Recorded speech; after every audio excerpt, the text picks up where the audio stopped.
আজকে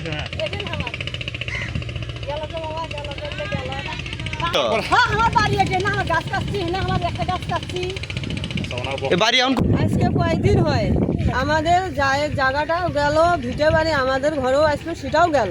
যাওয়ার পর আজকে আমার শাক যে হয়েছে সে শাকের ভুঁই বন্ধ যাইতেছে, এর মধ্যে কোনো কাজ কি কোনো একটা বস্তা পানি কিছু আসি ফেলা পারতেছে না।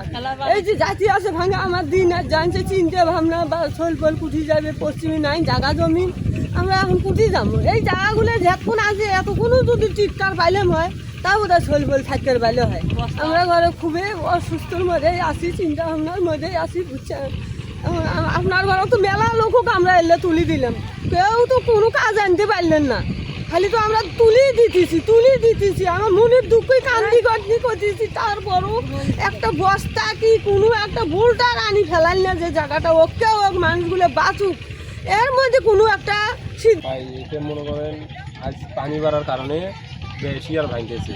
এবং আমাদের এই জমিটা মনে করেন মৌসুম গেলে এমনি 50-1 লাখ টাকা আমরা বেগুনে বেশি। এই জমিটা আমাদের যাচ্ছে চলি, এই জমিন কেনা জমিন এবং আবার বন্ধকও ছিল। আর আমরা ভাঙতে প্রায় 3 ভাঙা দিছি বাড়ি ঘর, সামনে দিছি, ফিরে এখানে দিছি, আর একটা বাড়ি করছি। এটাও মনে হয় ইনশাল্লাহ যেতে পারে। এটা গেলে তো মনে করেন আমাদের আর কোনো বুদ্ধি নেই, জায়গায় পশ্চিমে কোনো জায়গা জন্য নেই, আমাদের তো অসহায় হয়ে গেলাম একবারে। কালকে থাকি তো খুব পানি বেড়ে গেছে, পানি বেড়ে গেলে সব যে ভাঙি চুরি জানাইছে, আপনারা যে কোনো ব্যবস্থা করেন না। হ্যাঁ, বান্দার কাজ করো, খালি না বোল্ডার বা না বস্তা টস্তা ফেলালি তো যা এখন ভাঙে না।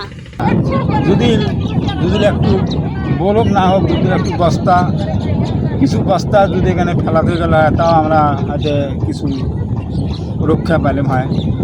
এখানে তো কেউ আসতেছে না, সংবাদীরা খালি তুলে নিয়ে যায়, কোনো মন্ত্রী হাবি যাবি কেউ আসতেছে না, এখানে মেম্বার চেয়ারম্যান কেউ আসে না।